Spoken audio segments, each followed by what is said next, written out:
Let me know if you hear me. Put a one in the comment section if you can hear me. Ooh, man, I need my light. I was supposed to get my ring light. I'm sorry, I'm all foggy. I didn't think the lighting was that bad in here, but it's looking pretty standard definition. Um,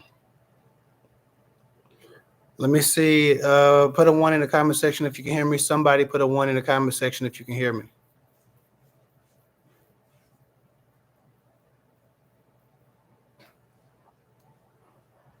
Okay, solid. I appreciate it.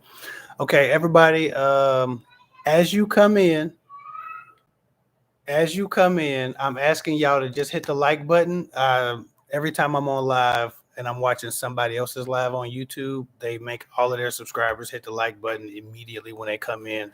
Apparently, they think it gets the views up on those lives. I'm not sure if it's true, but I'm doing an experiment tonight. So if you come in, please hit the like button. You can unlike it later after the stream is over, but hit the like button for the time being while you're in here, so we can even see if that works, if it makes any sense at all to even tell people, because I'd be annoyed by it. But it looks like it's working for them because they be having thousands of people on their lives, and I've capped out at about 400 to 600. Like, I've never had more than 400 to 600, which is weird for the size of my channel.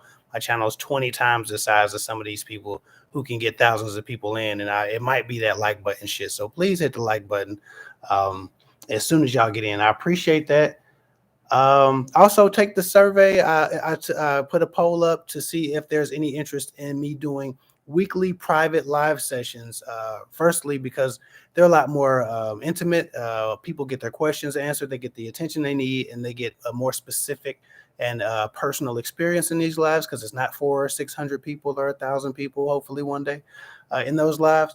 But I just need to see if there's any interest in it. I don't want to do it and 3 or 4 people show up, or 20 people are having the same conversation with me every week. I really want to make sure that I can help a lot of people with it as well. So if you're interested in private weekly live sessions, take the poll, let me know.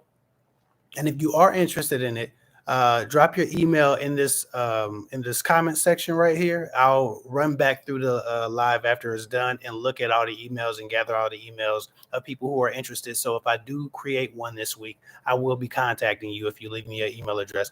You can also DM me your email address on Instagram at kevhick24 on Instagram if you're interested in private weekly live sessions for a subscription fee. It's going to be cheap. It's not going to be anything that anybody can't afford. That's kind of the point. A lot of people can't afford one-on-one coaching, but they do need, to get my opinion or my perspective on some things that may not be as personal or require an hour call like some people, but they do need to be able to say, hey, Kev, this is going on. What should I think about this? And so that's what that's for, to make it cheaper and easier to access me while giving you the help you need. Anyway, I'm going to dig into these comments as usual. We're going to jump right in. If y'all got something y'all want to talk about, I'm all ears. Again, hit the like button. If you're showing up for the first time, just hit the like button. It's an experiment we're running. Let's see if it works. But I'm going to dig into these questions. First of all, hi, everybody. I'm seeing all the highs. I'm seeing all the ones. Somebody says, Kev, what state are you from? Are you from a major city? I'm from Ohio, from southwestern Ohio. I'm from one of the major cities in Ohio. I'll say that. Yes, I'm from one of the major cities in Ohio, not Columbus. But I don't be dropping my addy for nobody, because everybody's not a fan. Everybody's not a supporter. And I'm from the project, so I don't like people just randomly running up on me like guys, especially if it's some content hater type stuff going on. So I don't be telling people exactly where I'm at. But yeah, I'm from Ohio, southwestern Ohio, if that helps. People think I'm from New York or from Atlanta or something for some reason. I'm from Ohio. Let me see. Okay, wow. The comment section just updated, so we got a lot. Let me see. Somebody said, hello, I'm not too technologically inclined. So is there a cost for a private live session? If there isn't, I'll join. Yeah, the private live session, these are the free live sessions, and you might have to share the platform with 100 people, 300 people, 500 people. So these are the free live sessions. If it's a private live session, there is a cost associated with cost to be determined. I don't even know if there's enough interest to even waste my time doing it. But yes, there will be a cost. And like I said, so if you like the free ones, just show up here.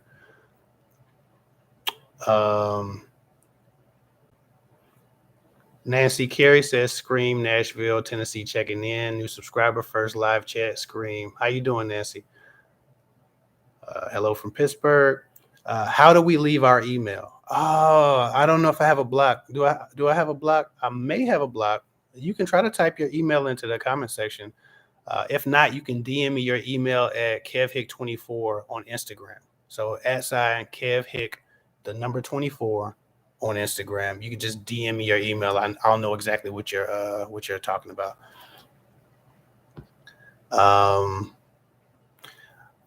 Alicia A says, I watch all your videos within the first hour of you posting, increased traction. Or maybe she said, does watching your videos within the first hour of me posting increase traction? Absolutely. That absolutely does. Anytime you watch my videos within the first 2 days of me posting in them, it tells YouTube this is a more important video. We should share this more. Especially if you stay on the video for longer than 4 or 5 minutes, then it really tells YouTube, hey, this is a good video. If you leave a comment, that does even more. And if you share it, that tells YouTube this is an amazing video. So those are kind of things that YouTube goes by. The problem is I get a lot less shares because I'm not pissing people off in every video. I don't go viral because usually you need to do something or say something pretty controversial to go viral and to have that moment. And most of the time, wise wisdom, just common intelligence, common sense, good intention isn't necessarily viral. So while it's helpful and it needs to be seen by more people, it doesn't go as far. And that's a sacrifice integrity content makers make. If you look at any integrity content or relationship person, most people who doing integrity content without the shock value aren't getting the views that are relative to their subscriber numbers or relative to their channel size, as you would think they should. It's usually smaller channels who do drama-based content or controversy-based content that do better. So absolutely. Watch my videos immediately or within the first 24 to 48 hours, and it helps. I'm going to dig into these questions. Erica Robinson, love and respect. Thank you so much for the super chat. She says, love what you do. I appreciate that. No question, just love. I always appreciate that. I mean, if you had a question, that's cool too. Somebody says, if I don't have Instagram, how can I send you my email info? You can send your email. If you just send me your email, don't put anything else in there or just say sending my email. You can email me at kevhicktalksguyswithgirls@gmail.com. It's the old tagline to this channel. This channel used to be Kev Hick Talks Guys with Girls at gmail.com. A lot of you know it. If you don't know it, you could also do Talk with Kev Hick at gmail.com. Talk with Kev Hick at gmail.com. Again, don't send questions because I won't receive those questions. I'm looking specifically for emails of people who are interested in joining the private live session so I can make sure that people who can't necessarily afford one-on-one sessions can still get some help from me personally. So it's not necessarily to ask questions. Talk with Kev Hick is just to receive your email so I can make sure I can get in touch with you when I create the program if there's enough interest. Somebody says, talk about long distance relationships. Tamisha, that's pretty general. In general, I have a couple of rules for long distance relationships. One, there has to be some foreseeable future date where the long distance is put to an end and two people can expect to come together and live together in the same city or in the same place, in the same home. If there's no foreseeable future where that's a possibility, long distance relationships always fail because people lose hope in the fact that they'll ever really be together. And they don't believe they're in a relationship until they're looking at each other every day, waking up to each other and feeling each other's energy every day. If you can't do that, if you can't, if you can't promise that, if there's no hope for that, then you're wasting your time in a long distance relationship. Too many times people get into these relationships and nobody has an idea about if they're willing to leave, if they're going to leave their cities, if they're willing to relocate. That's a problem. It never works out because people lose hope before they lose problems. And you're always going to have stuff to work out, even long distance relationships. And if you're losing hope, that it's even worth it, that you're even going to have a real relationship at the end of it all, then most of the time you're just going to dwindle and the fire's going to burn out. And so long distance relationships should be taken very seriously, and only be taken on if you're serious about relocating or they're serious about relocating. But two people stubborn and stuck in their positions are not going to be succeeding at anything long distance. Somebody said, happy to see you. I was just thinking I hadn't seen any of your videos lately. I haven't seen any videos from you lately. No, I don't think I've done any content this month. I was feeling a little burnt out. I was tired. I have a lot of other stuff to do. I still work my full-time job. So I was just preoccupied this month, for real, to be honest. Nothing going on. I actually have about 10 videos lined up to record and talk about. So I have a lot of things I want to say and talk about, but I just haven't been busy this month. As far as YouTube, I've been busy in my personal life. We're building a house. We got other things we're working on, and my job has been, a little bit rough lately, for no particular reason other than just busy. So that's what I've been up to. Nothing special. I haven't quit YouTube.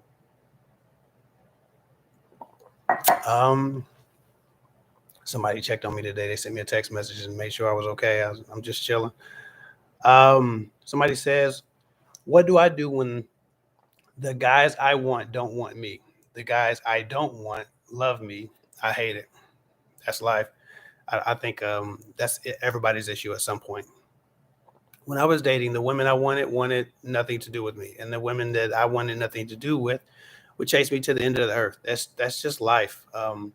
I think that sometimes we just got to remember what we're actually after. And too often when we like somebody, we attach all those things that we think we want from a relationship to what we believe to be their potential. And it's not their potential. We just want it to be them. So we create an idea of them that fits them into that place when we don't know enough about them to even put them there. And if they're not willing to ever be that, then they've already disqualified themselves from that fantasy. But we don't accept no for an answer a lot of times. And so we chase people who don't want us, who aren't available to us, simply because we have this fantasy of them being everything we ever wanted from a relationship. They become the face of relationships to us. Most of the time, it's a mindset issue. You say that the guys that you don't want you. Most of the time, people aren't as bad as we like to think they are, and they're not as good as we like to think they are. Just like those guys that you don't want, are chasing you, and you're chasing somebody else who don't want you. You're that person to them, and they're not as bad as you think they are. And these guys that you want aren't as good as you think they are. I think that sometimes perspective and clarity help a lot. But if you don't really know what you're looking for in relationships, you just know who you're looking for it from.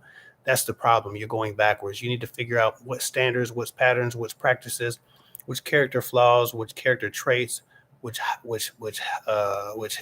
positives, which negatives you're looking for, which type of personalities will help you become the best version of yourself in a relationship, and then find a person who's offering those things.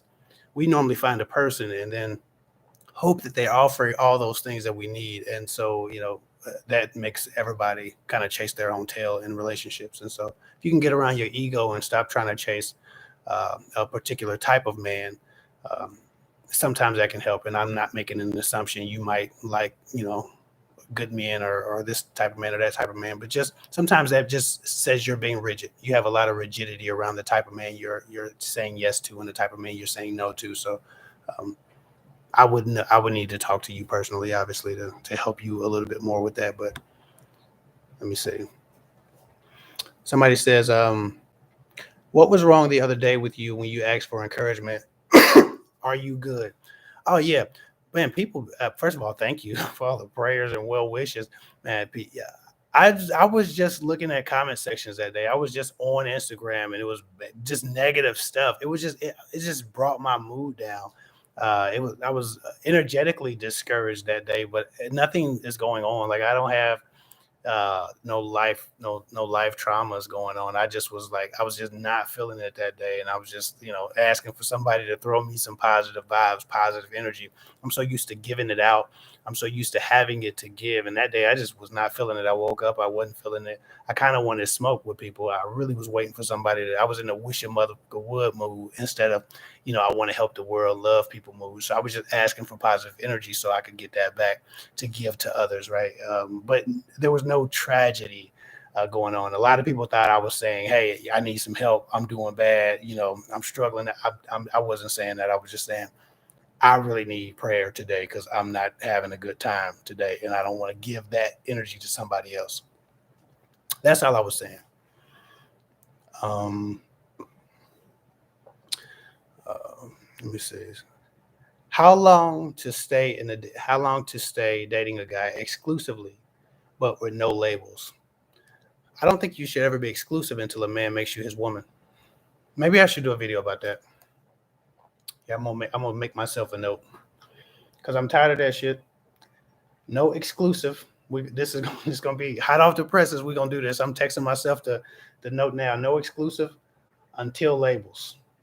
That's basically gonna be. I think I might have already had that note in my phone, but that's basically gonna be the video.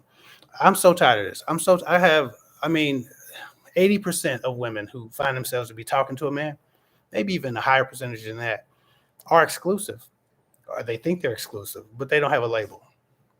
They're not girlfriends. They're not wives. They're just girls getting pinned into the couch cushions. They're just women being bent over. They're just women being made love to a couple of days out of the week. They're women who are in relationships or practicing relationships and trying to be wives and girlfriends to men who haven't even taken on the responsibility of just saying, okay, we're together. First of all, the term the girlfriend isn't legally binding. Okay, nobody is going to be sued for half their shit because they had a girlfriend. Now, I'm sure common law in some states will let you do that if you've been with somebody for 10 years and they've developed a great amount of wealth with you and with your assistance in a relationship. But term girlfriend in general is not legally binding. It means absolutely nothing.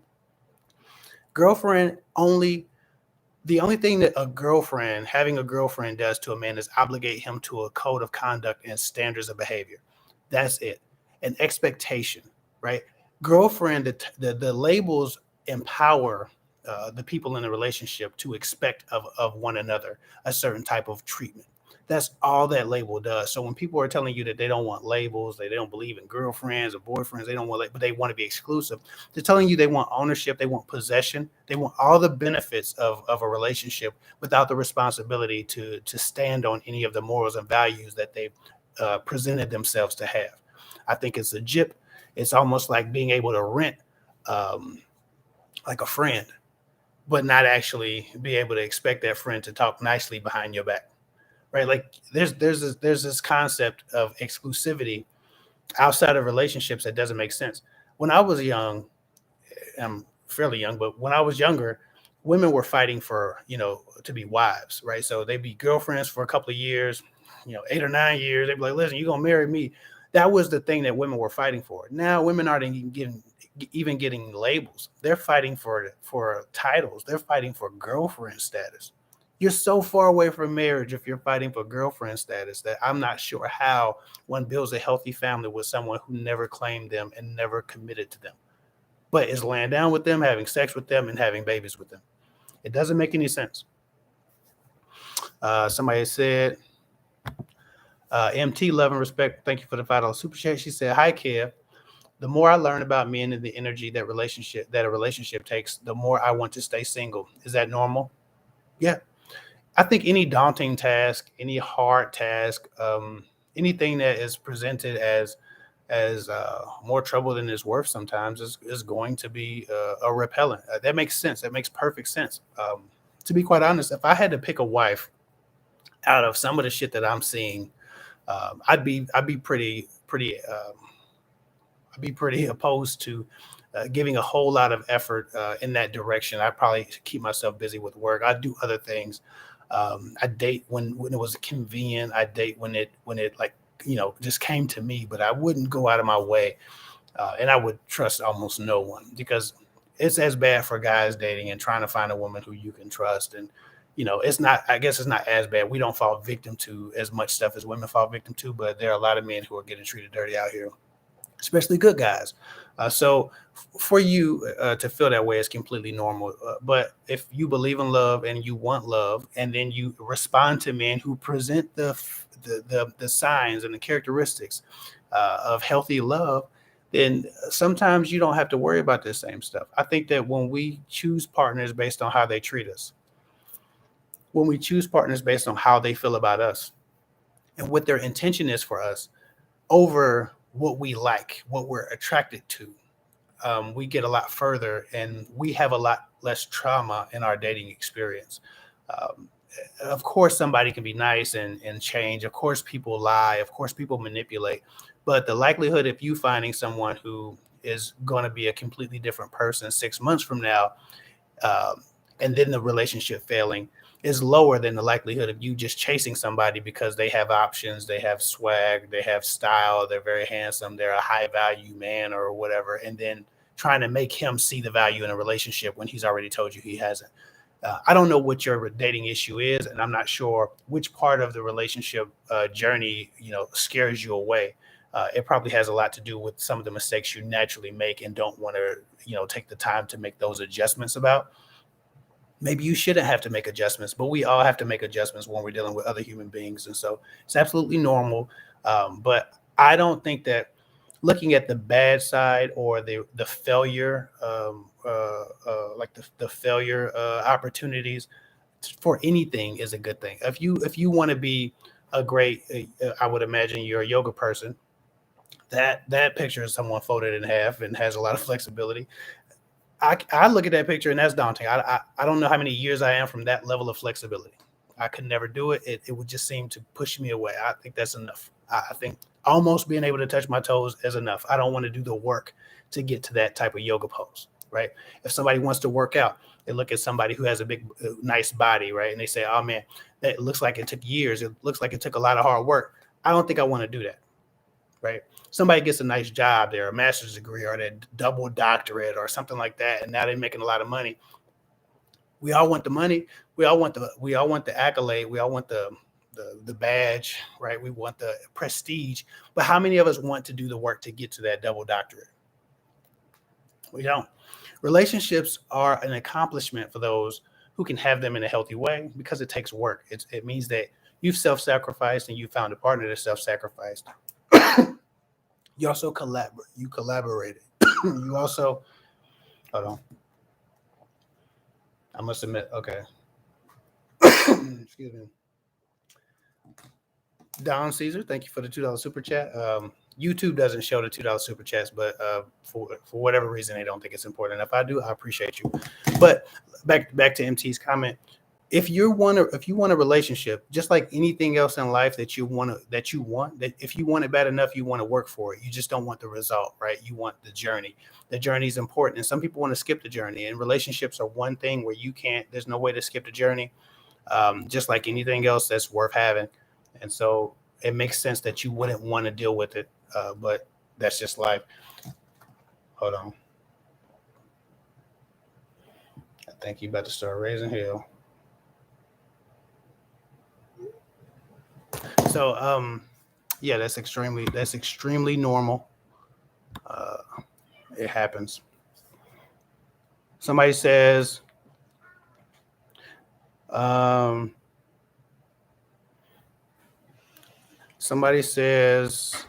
let's talk about dating when you have social anxiety. I want to get out because online dating isn't working out well, and I have bad social anxiety. I think that you probably need to have some counseling about your social anxiety. And not that I assume that you don't.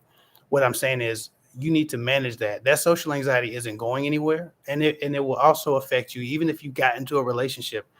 If your social anxiety is to the point to where you have difficulty interacting with people, it's still going to be something that you and your partner have to navigate and you and your partner have to manage in interacting with the outside world, right? You go to your job, you go to school, you go here or there, the grocery store. It's something that is ever present, and it's always a threat.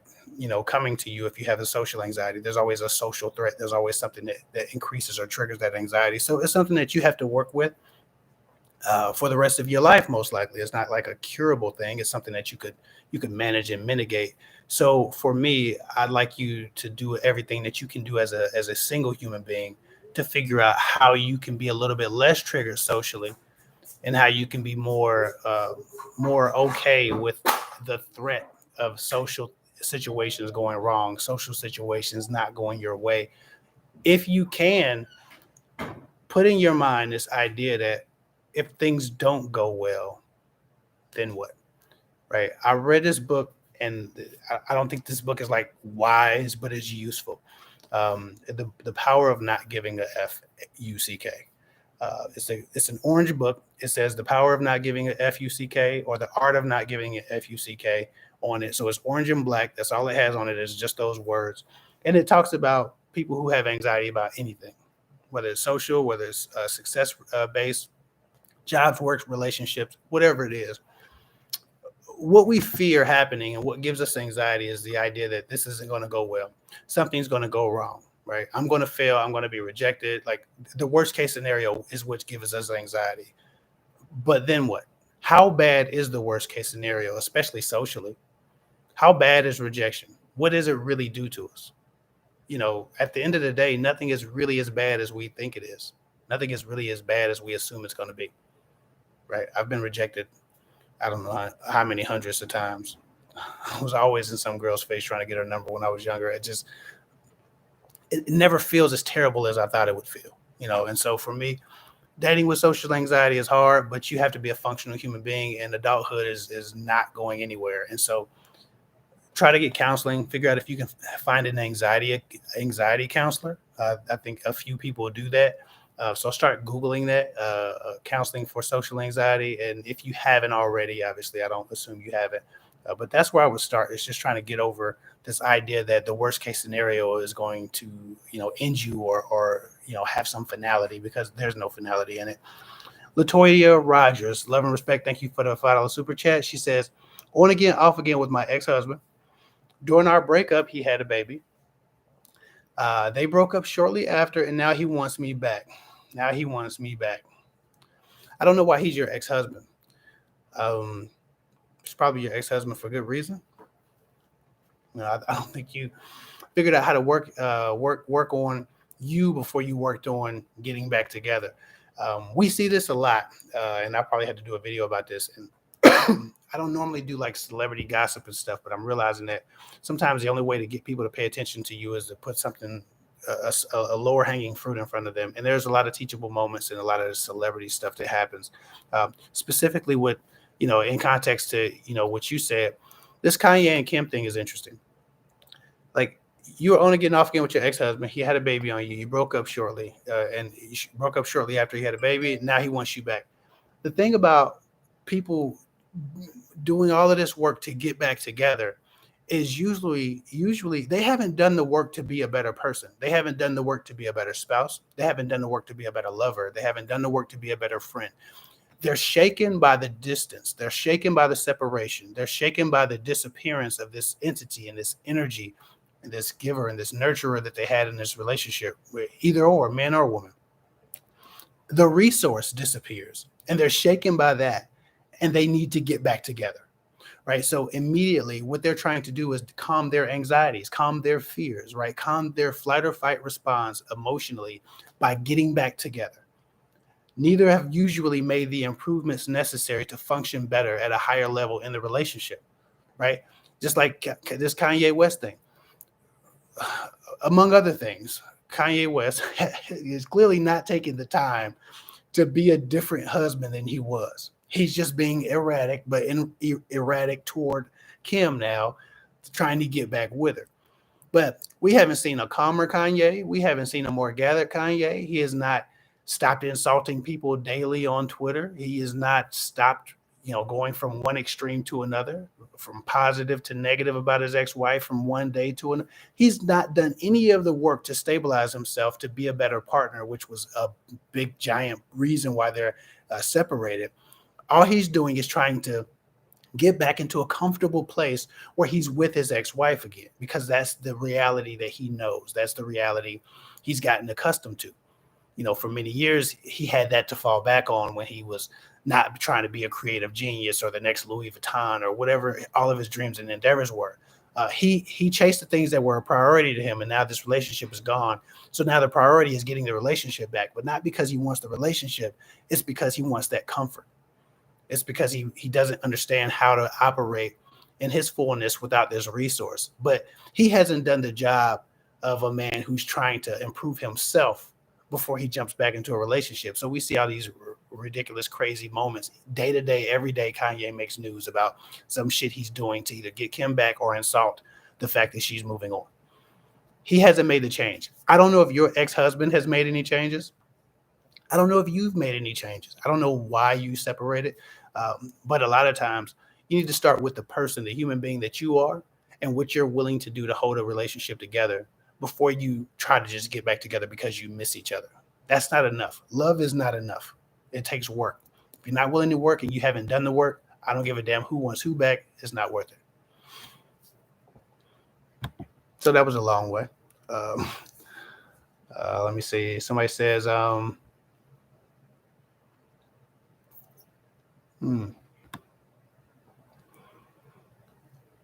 why a man takes his phone to the bathroom. Pamela, that man's cheating. I don't know anybody who hides their phone and who hoards their phone and who lords over their phone, or who like holds tight to this idea of privacy from their partner, who can be trusted. I've never met a man who could be trusted who also hid his phone from his significant other. I've never met a man like that. If a man is hiding his phone, it's because he's doing shit that he's not supposed to be doing on his phone. And you better hope it's just looking at ass pictures on Instagram.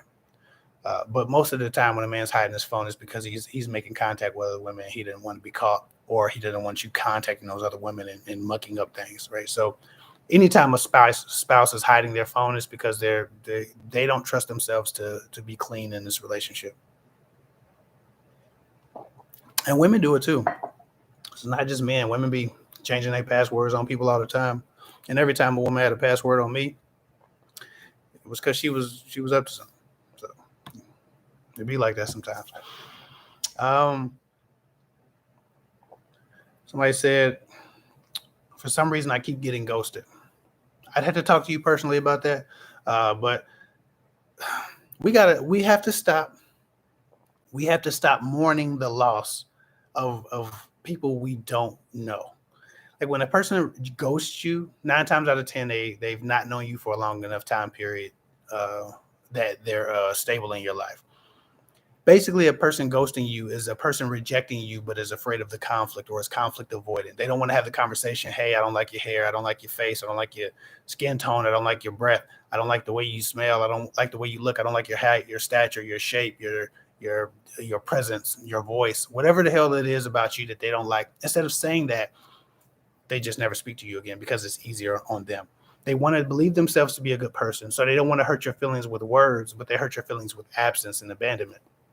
It's just them being conflict avoidant, and they need to avoid that conflict to hypnotize themselves to feel like a better person. It really is. It's one of those. It's a them thing. It's not a you thing, but it's rejection nonetheless. So we have to stop mourning the loss of people who didn't have the capacity or the willingness or intention to love us. You had something in your eye. You had something in your mind's eye about what could be, what could come to be, what you would hope to be with this person. They had a different idea. They moved on. They ghosted. And while it's irresponsible of them, and they shouldn't do it. When a person is ghosting you, for me, I take it as an opportunity to move on in good conscience, because they're refusing to waste my time. They're just leaving. They're just removing themselves. They're just getting out of the way. I speak to a lot of women who don't have that luxury. I speak to women who get ghosted too, but I find it to be a bigger tragedy when a man stays and wastes your time, when a man stays and uses you, when a man stays and abuses you, when a man stays and misleads you. Like, that's a bigger waste of time. That's a bigger tragedy. When a man ghosts you because he has no place for you in his life, it hurts, but it doesn't hurt as much as being used by a person, or abused by them, or misused by them. So for me, if I had to pick one, I would pick the guy who knew he didn't want you and decided he was just never going to talk to you again. I would prefer a guy did that than stick around, hit it once a week or twice a week, you know, take up emotional space in your life, attach you to him through sex and through moments where he appears to be looking at you in a certain way or feeling about you in a certain way. You get hooked, and then you're stuck to him, and then he starts to move away. But now you're stuck to him, so he can come back anytime. So for years, you got this person walking in and out of your life because your heart's stuck to them. I would much rather a person just ghost you. So for me, I know it's not necessarily the same thing, but when you consider what's at stake, your heart, your stability, your mind, your emotions, I would much rather take that. It hurts. It's a rip the band-aid off type of thing, but it's a much healthier process to get over.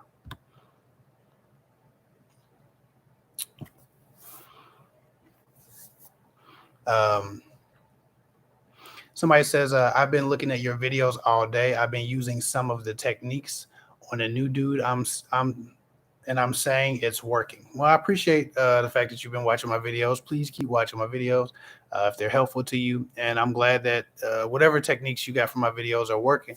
I'm I don't know what technique. I talk so much. I got 400 videos. I don't know what I've said, so I can't even begin to know what I've told you that's working. But I'm glad that it's helpful to you because I stand behind all of my videos.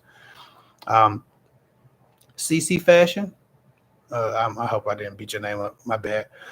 She said, my ex-husband and I had to exchange info. We've been divorced for 17 years. He calls me his wife's name to try to make me jealous. Why this behavior? He's probably still hurt. Most of the time, people don't go out of their way to inflict pain or even irritation on someone unless they're hurt, right? It's easier to process anger and display anger than to display hurt, right? If I tell you I'm hurt, then I have to be vulnerable. Well, if I'm vulnerable, I have to trust you. If I trust you, then we're probably not in this position where I have to, make this display of anger. So when a person is going out of their way to irritate you or piss you off or poke at you like that, it's because they're hurt, and that's not masculine enough in his mind to express. So instead, he's just an asshole because that makes him feel more like a man while getting back at you and trying to inflict some damage since you seem to be forced into a communication pattern with him at this moment. I'm gonna go all the way down because I know some people in here. Oh, again, if you in here, please hit the like button. Just hit the like button. We're running an experiment to see if hitting the like button helps get more people into the lives. I'm not sure if it does, but we're gonna find out, I guess. When is it okay to reconcile? Jim, good question. Good question. Um, it's okay to reconcile when, again, both people have done the evolutionary steps and taken the evolutionary process seriously as individuals, as human beings for themselves to be better in their relationships, right? When a man has figured out that the things he's contributed to a relationship contributed to its downfall, when a woman has figured out that her response to a man or the things that she's contributed to a relationship were unhealthy and exacerbated the issues, all of those things need to be individually realized before two people can come together just because they miss each other. So you reconcile when you're either completely willing and able with the capacity to change for the better in ways that are reasonable, that don't betray you.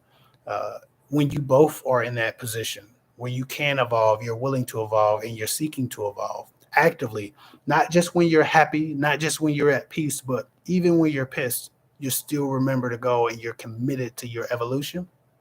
That's when you can reconcile. If you don't have that type of commitment to your own evolution, I wouldn't even waste your time because you'll end up in the same position you were in before. Um, W baby 212, love and respect. Thank you for the super chat. She says, we talk for hours, then nothing. We're long distance. Now we look at each other's Snapchats. Why the inconsistency? What does that mean? It probably means that person is losing faith in this relationship. Not because it can't be a great relationship, but because it's long distance and maybe they need a lot more interaction, they need a lot more closeness and proximity, they need a lot more, physical time with their partner. Now you're just watching each other Snapchats. I'm sure you're watching each other Snapchats because they're video based. Video based makes it feel more personal, makes it feel more real, right? That's more it's more impactful on a person's mind and psyche than looking at a text message. All right, I know women like to read their smut, so they have an active imaginations. You can read text messages and feel something. Most of the time, a man is going to feel a little bit of anticipation, but once that anticipation dissipates, he's going to need video, right? He's going to need the Snapchats. He's going to need the video calls, and if he's not getting those, and even if he's getting those, after a while, your physical presence being missing is just going to leave him in a place where he's just not as excited about what's going on. So that's the inconsistency. You're not seeing each other enough, basically. So either get on a plane, go see each other, go visit, renew that sense of like togetherness, um, or put the relationship down peacefully until you can pick it back up in a way that's more physical and more present. Lindy, love and respect. Thank you for the super chat. She says, dating a man, when I asked what his values and goals are, he said he needs time to think about it. Red flag, he's 45. Hell yes, that's a red flag. A man should always know what his values and his goals are. I've known what my values and my goals were since I was 17. And you might not have the specifics. You might not know exactly how you're going to get there. But when you're talking about values, you're talking very general. A man's values will lead him to his goals and the specifics. This man doesn't know what his damn values are, and he's not prepped to have a conversation about values. He's not really focused on the type of person he is. And this could be just me reading way too far into this, but for me, that's a huge red flag that a grown ass man isn't attached enough to the concept of his values, what he stands for, his principles as a man, that he can't tell you what he stands for. That's a huge red flag to me. I wouldn't expect a lot from that gentleman.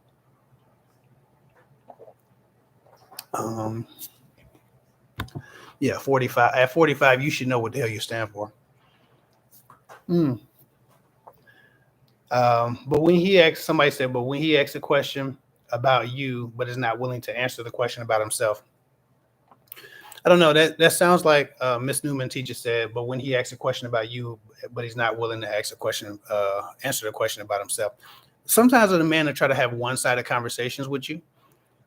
He's trying to put pressure on you. He's trying to figure out if you'll let him lead him, even without qualifying himself, through consistency, through competence, through habits, patterns, and practices. When a man is trying to take over a conversation to such a degree that he doesn't even participate in the conversation topics that he starts, he's into rulership and intellectual superiority, if not male superiority. Never ever start a conversation or finish a conversation, rather, with a gentleman who's trying to lead the conversation to such a degree that he's just switching subjects, trying to interview you without answering or reciprocating any of the information or the vulnerability that he's asking for from you. Again, right now, there's a lot of male superiority stuff going viral, getting famous. Don't start saying his name in my comment section. But the one guy last week tells a women, or maybe it was a couple weeks ago, tells women that if they go to on a date after dark, then sex needs to be on the table. They need to have sex, as if consent stops when the sun goes down. As if you could be on a date with a man at 5:30, the sun go down, and he turns into some werewolf that doesn't hear no, or doesn't expect no, and can't process no.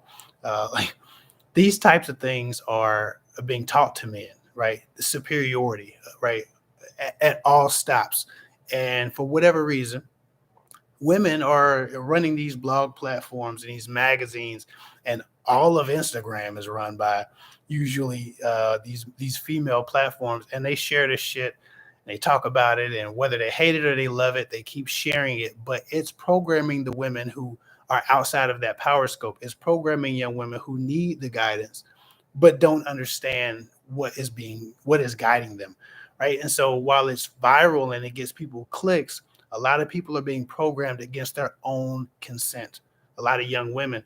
I think it's ridiculous, but when you tell me a guy's asking you questions and he's not willing to answer them for himself, that tells me that he's watching a lot of alpha man garbage. He's watching a lot of high value man garbage. He's watching a lot of male superiority content that sometimes is geared toward women, but is geared toward teaching women how to subject themselves to male superiority properly so they can be accepted. But notice that most of these guys are single. They haven't found a woman who's good enough yet, and they're trying to teach women how to be good enough when they themselves haven't even been able to find a woman good enough to keep their goofy ass standards. So figure that out. I don't know. But those are the people that get shared. Those are the people that get famous. Those are the people that who make $100,000 a month teaching people wrong. It's actually pretty disgusting. And it's mostly, unfortunately enough, shared by young women. And yes, he's saying rape is okay.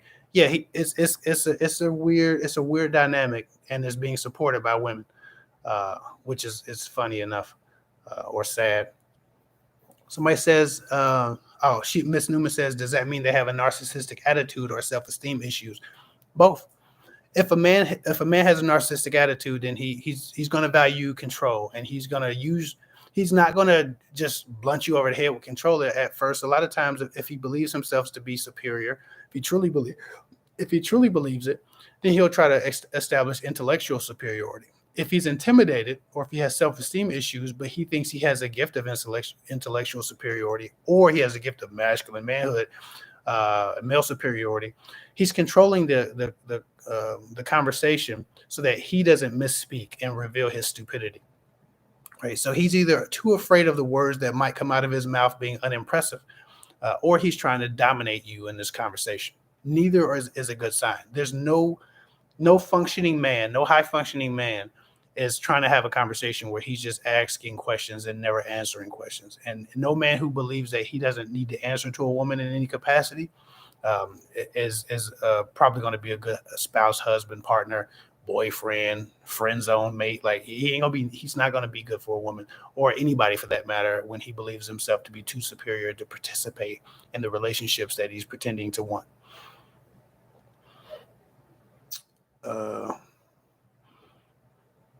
Nene, I appreciate you. I see you in here deleting messages and whatnot. I didn't even know you was in here. Love you, baby. My cousin Nene, she don't be taking no shit, so y'all better show some respect. Put some respect on it. Somebody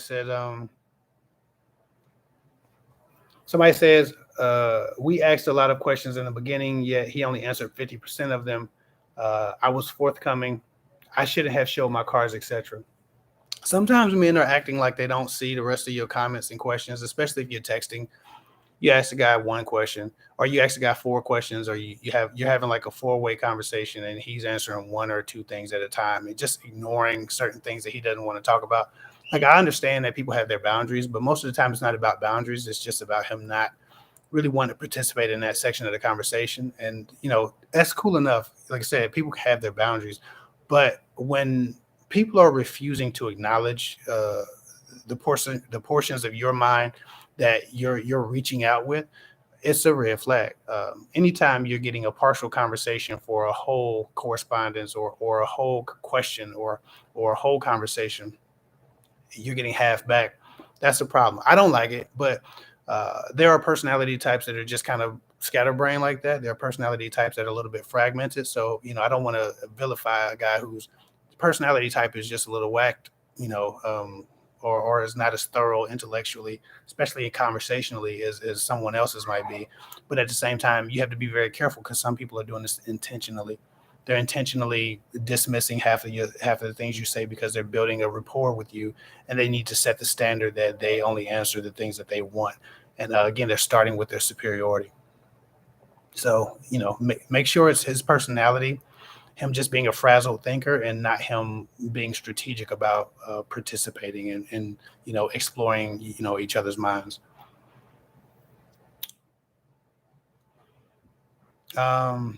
Any tips on shy guys? I've made it clear that I'm interested, and it seems like he is too.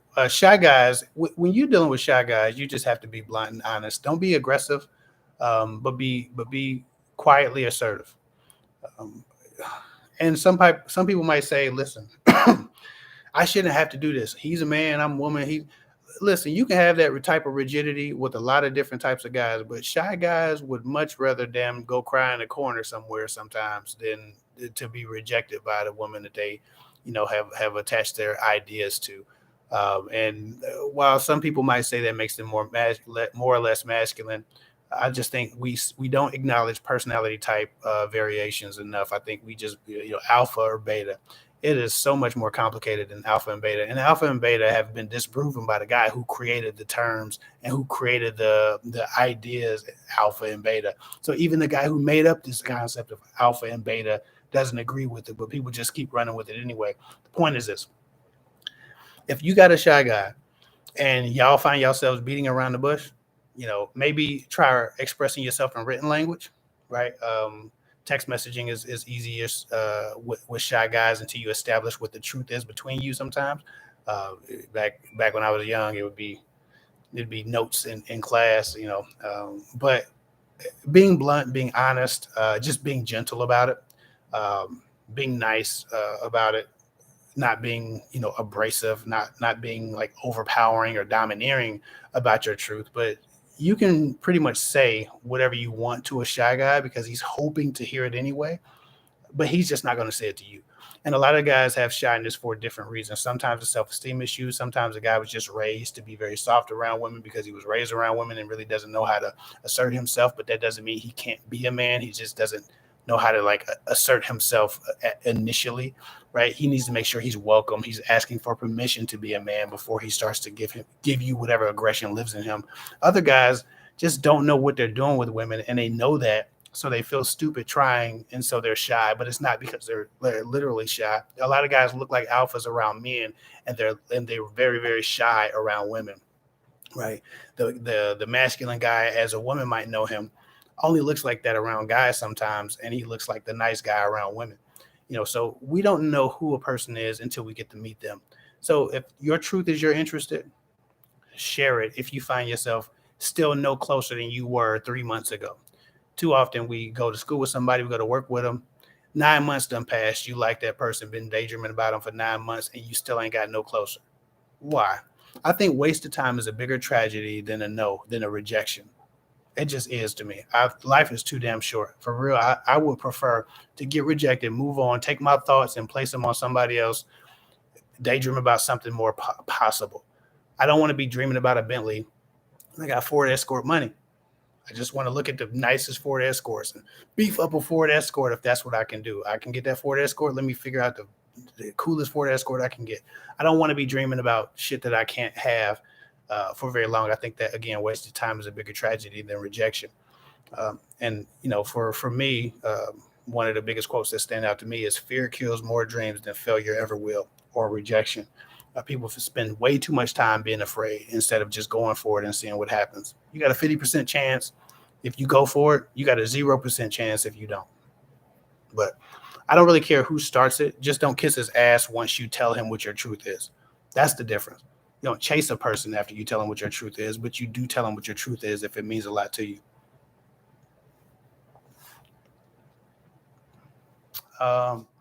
Somebody said, how to heal after a situationship. First of all, please stop having situationships. Again, situationships are almost always exclusive, and it's you pretty much committing your heart to a person who won't even give you a title of girlfriend. Like, first of all, just stop situationships. No more situationships. That's the video I was going to do. We got that's a video coming up. No more situationships. She said, when do you feel it's a good time to start dating? I think you start dating after a situationship. I don't know. I guess it depends. That depends a lot more on your history. How many situationships you've survived, how many relationships you failed at or have been a part of that failed, the method in which they came to be, the method that they failed, like what happened to you, what's your experience, how traumatic they were. It just depends. If you don't have a traumatic experience and you just like somebody and it doesn't work out and it wasn't traumatic, just date. Like, these people are coming and going. Women that have 100 situationships and be brokenhearted and they never had a boyfriend. and be done quit dating before they got one guy who is emotionally available, because they keep doing situationships over and over because people keep telling them how empowered they are to have sex first. I don't know. I don't think you should be screwing anybody that's not your man. If every woman just stopped screwing men that wasn't their man, if every woman that wanted a relationship, not all you free birds, y'all have a good time, do what y'all, but every woman who wants love, if they just stop leading with sex, trying to figure out how to meet a man where he is instead of making men meet them where they are, almost none of this garbage would be happening. But women have tried to do their best impression of men, and it's not healthy for men, so it's definitely not going to be healthy for women.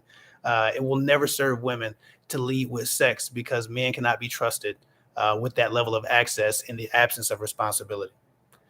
And so it's not about guarding what somebody said, what they said, guarding the PUSSY, or policing the PUSSY. You know, anytime I'm called a misogynist or a chauvinist or a male, whatever the hell that people call me, because I be trying to tell women to, you know, kind of keep it together. It's usually like, oh, you're policing and I get it, but it's not for me. I don't need to. I'm good. I got something in the room. I'm straight. I don't need to police yours. You need to police yours, because you're living in existence that's not working for you, and you're still watching these types of videos. You're still going to these places and trying to get information about how to do it better, because it's not serving you. So if it's not serving you and it's not working and it's leaving you beaten, battered, and tattered, why are you not policing the pussy? Why are you trying to be a man when we don't operate in the same sense as a woman? We don't operate in the same place emotionally as it pertains to sex. We don't create attachments as easily, as often as women do when sex is involved. So if I'm not trying to police anything, but you should be, because if somebody wants my money and I'm not protecting it, they're going to get my money whether or not I get the product I want, right? You need to be, like, in business, in any other transactional industry, goods and services are exchanged at an even rate. There's an expectation for goods. There's an expectation for service. In relationships, women are giving goods and services and trying to remove expectation, because expectation itself has been vilified. How dare you expect? Well, how dare you expect? Like, we could do this all day, but you should be policing yourself, not because you're a woman and you're less than and you should have a different experience than a man, or, you know, any of those things, but because you cannot protect yourself if you're giving yourself away to people who wouldn't protect you. Creative Mind, love and respect. Thank you for the $5 super chat. She says, how do you handle a situation where a man blocks you over a simple misunderstanding between family members and a girlfriend? Go away. If you don't have the type of relationship with a man that he hears you out in a misunderstanding, then it could be a lot of things. Now, I don't know what this misunderstanding is. You could have just been dead ass wrong. You could have been egregious and treacherous in this misunderstanding, especially if it was between a family member and you. You could have been dead wrong and out of line. Or he could just be, you know, I don't know if it's a mama or a sister or a cousin, but he could just be a guy who's not going to support you and is going to stick by his family no matter what, because you aren't as important as you thought you were to him. So you're not willing, you're not worth the risk of a broken relationship in this family. Like, sometimes you're with a person who doesn't really value you that much. They just are tolerating you, or they're just existing next to you. You know, they're coexisting with you in a relationship. You're enjoying each other, but you're not a priority to them. You're not something that they value particularly, you know, well, or you know, any more than they would value an acquaintance, right? So that just tells me that if guys cut you off because you had a disagreement with their family member, that one, your conduct was egregious, or that they just don't care enough about you to try to figure out how to manage this issue. And there's going to be a lot bigger issues in your relationship than you arguing with a family member or having simple misunderstandings. So if a guy blocks you, he's kicking you out of his life. So he thinks it was egregious, and or he didn't trust you to begin with. That's why he's kicked you out of his life, because you've just confirmed his suspicion. Now, whether or not he's right or wrong, it shows me that he doesn't have the level of interest in you and the level of emotional attachment to you and the willingness or bandwidth to develop it, because he's chosen to remove you from his life completely by blocking you. And if he's not trying to block you to remove you from his life completely, then he's going out of his way to punish you. Now we're digging into narcissism. So under no circumstances in a healthy relationship is a grown ass man going to be blocking a woman unless he's completely removing her out of his life for good reason, or he's trying to punish her because he's enjoying the suffering that he's watching. And that again gets kind of narcissistic. So he blocked you, let him block you, go away and don't come back. And when he unblocks you, never look back. Or get your shit together. I don't know what you said to his family member. You might have said something crazy. I've seen it. Love and respect though. Appreciate you. Rose, $5. 5 euros. I'm sorry. I don't want to disrespect the euro. She says, I really thought he was interested. Flowers, calls, texts, but no dates. I told him I'm not looking for a pen pal, and he acts distant. Then he acts distance. Any advice? I think that sometimes we can't control how offended or not people are when we are giving them our truth. But we do have to make sure that we give them our truth in the most healthy, most palatable way possible. I think sometimes more words is better than less words, because sometimes if you choose the efficient way to say a thing, you've said it, but it's created more damage because you chose the efficient way. And sometimes it takes you to be a little bit more verbose, as I've been called, to get the point across without committing harm to a person. And I think that maybe he's feeling a little bit hurt that what he thinks he's working hard at isn't enough. So that could be him just realizing that maybe he doesn't have what it takes to make you happy. Even though you have good reason, you obviously want more. There's other ways to say that than, the pen pal thing. And you got to know your audience. Some guys need to be told exactly that way. Other guys need to be told the long way. Hey, listen, I really want to see you. This is, not enough for me. Why can't we see each other? They need the softer blow. Now, listen, you're not a mind reader, and it's not your job to figure out how to massage everybody's ego. But this is how things work in relationships. You have to find a way to communicate with your partner that they hear it and aren't offended or hurt by it. And sometimes it works, sometimes it doesn't. But maybe that's a longer conversation. Try to have a real conversation on the phone, maybe a video call, so he can see the sincerity and the need for more in a relationship without being so offended. But you can't really decide how he feels. Tisa Harris, hey, I'm a 38-year-old virgin and I'm not religious and I want to start dating again. Any tips on how to let someone know that? I guess it depends very much on why you're a virgin. Your reason is just as important as your status. I think that if you're a virgin for reasons that a man cannot relate to, then you should probably tell him, well, no matter what your reasons are, you should probably tell a man sooner than later, before he thinks he's going to be jumping on you. You need to tell him. So not necessarily the first date, but at some point when he thinks that this makeout session is going to lead to some sex, you need to be like, hey, it's not necessarily a thing I'm doing. I don't think that you wait until he thinks it's going to happen, but you definitely wait until that's a relevant topic in your relationship. Too often, everybody's fogging up the windows and doing a whole lot of, butt naked stuff really quickly, and then they have to have this conversation. Oh, I'll only go to second base or whatever base.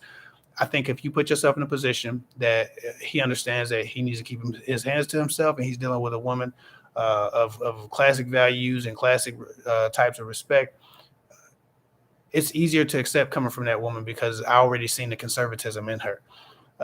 But if you're making out with guys, I remember I talked to a virgin who was sucking on guys' ears and being very seductive, practicing in her sexuality, which is completely okay. But she set an expectation for more because of the boldness that she was giving off. She was looking like a seductress when she was really a virgin. So she had learned to mask her virginity with these other seductive tactics, and then she was shocking people with the fact that, oh no, I'm not having sex till marriage. Well, you just did a whole lot of things that suggest otherwise. This is a problem for me. So try to find somebody that shares your values, your beliefs. Get with a like mind, not necessarily a virgin, but a man who respects your conservative ideals. Start with that. So vet men based on their ideals, not how much you like them. and learn to like men who have your ideals and who have character and standards for themselves that match your character and standards for themselves, yourself.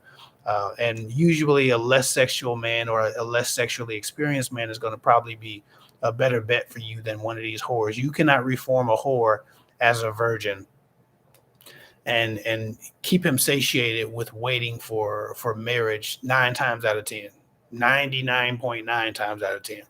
But some men haven't been with a lot of women. Some men aren't the most experienced, and some men are really not sexual first. They're mental first. They're spiritual. They're emotional first. They're intellectual first. There's a lot of different types of sexualities. If you just Google all the different types of sexualities, the list is a mile long because there are certain people who are intellectually stimulated sexually. They're emotionally stimulated. So there are a lot of people and a lot of men who don't need you to be a sexual goddess. They just need that possibility once they get to that space with you, and they're a better fit for you.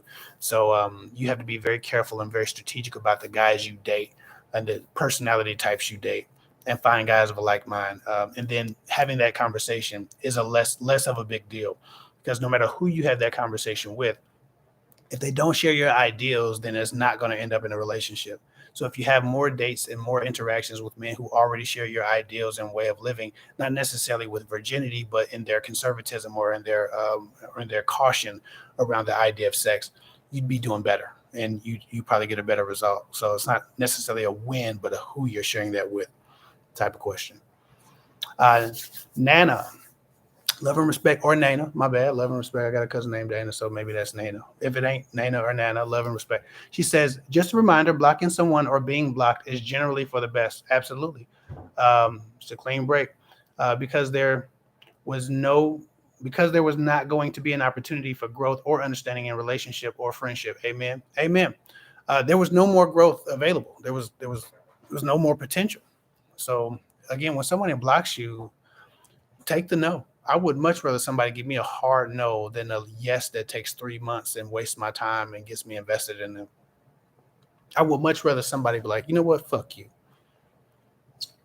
and never talk to me again, than somebody to kind of stick around or hover, pretend to be my friend or pretend to be a woman who cares about me and either cheat behind my back or talk shit behind my back.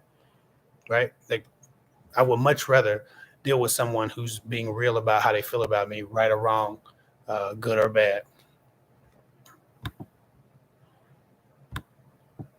Let's see. I'm gonna update these comments. Nancy Carey.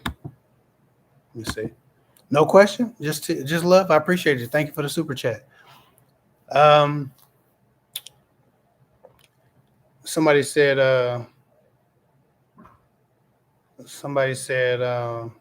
Where do you meet men outside of the internet? The store, the grocery store. Everybody got to eat. So the grocery store. Um, I don't know. I guess it depends on your city where people congregate. Not just church. I know congregation always leads me immediately to church, but wherever people go, wherever people congregate. Um, a lot of women are in the inner city, or they're in like certain neighborhoods, and they can't find a man that's decent. Switch cities, switch neighborhoods, go to the city, the next city over, and go shopping if you're tired of seeing the same people, or being around the same energy, or having the same dating culture. But everywhere, just get out the house. Um,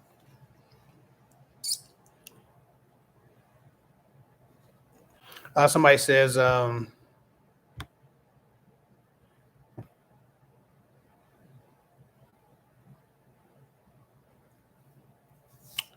right on about the block. Do you think a person that has never been faithful to a woman can change at 40? Not instantaneously. Um, and most of the time, when these guys have never been faithful to a woman in their 40, let's say they've had 10 relationships at 40. Let's say they had six or seven relationships. They've never been faithful to a woman and they're 40 years old. For me, that means they have a character issue and maybe a nature issue.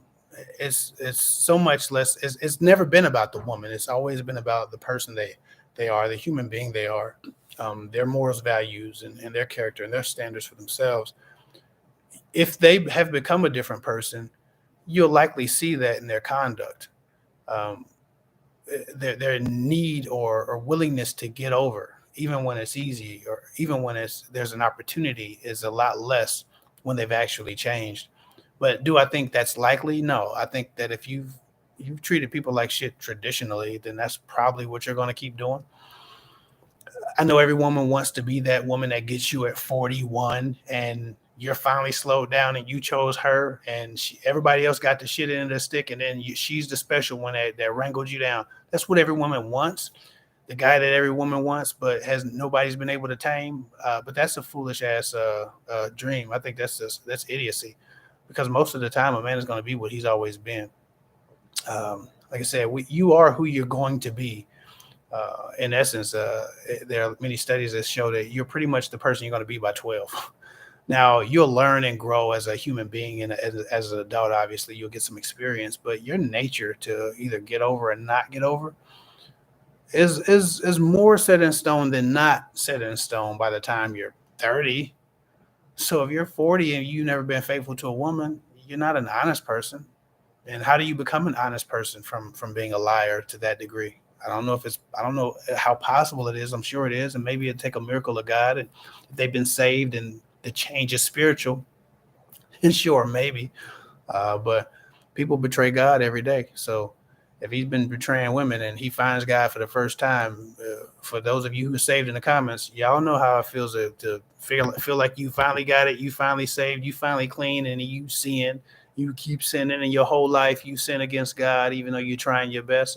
A cheater is gonna keep cheating. That's just how I feel about it. But I don't know nothing. I'm just some guy from the internet. Um, but no, I don't think he can change at 40. It's not likely, unless he starts having ED issues. All of a sudden, guys with ED issues want one woman because they're tired of being embarrassed by saying, "Oh man, this never happens to me." I'm assuming. Somebody said, "Hey Kev, love your channel. My question is, what type of man is truly faithful? What percentage of men are? Any dating tips for women ages single and up?" A lot of types of men are faithful. But if we're just gonna skip, like if we're gonna generalize here, that's what we're doing. If we're gonna generalize the types of men who are faithful, the likelihood, I can't say, obviously there's no absolutes, but the likelihood of a man being faithful is higher when that man has traditionally either not exercised all of his options or not had unlimited options for women. There's this quote that, and everybody's talked about it: 90% of women chase 10% of men. And they get a terrible representation of men because they're chasing the top 10% of men. And those top 10% of men have access to all types of women, and they're conditioned to using women for their bodies because that's the access thrown at them. That's the programming that they give each other. And that's the function of relationships in their lives until they get old and start wanting somebody to wipe their ass and they don't got nobody. If truth be told, it's a bunch of single men who never settled down, dying alone in nursing homes with a bunch of cats. It's not women. Women have their daughters and their friends and their relationships that they've nurtured. A lot of single men are growing old and dying alone, even though they say that to women all the time. Even so, to your question, the types of men who are more faithful, or the likelihood that you'll find a faithful man, is going to be with a man who is not traditionally the most sought after guy. But that doesn't mean he's ugly. There are times in my life where I've been the sought after guy in a group. There are times in my life where women have completely ignored me. I've always been tall, handsome, and muscular. That is not a thing that's ever changed. I've always looked good. So this idea that every good man has got to be fucking butt ugly is ridiculous. I don't know why women keep telling themselves that. I've never been any of those things. And sometimes I'm the man. Other times I'm nobody. Or at least that was how my dating life went, depending on who you asked, right? So this idea that all men cheat is ridiculous because most women are attracted to the same stereotypical 10% of men.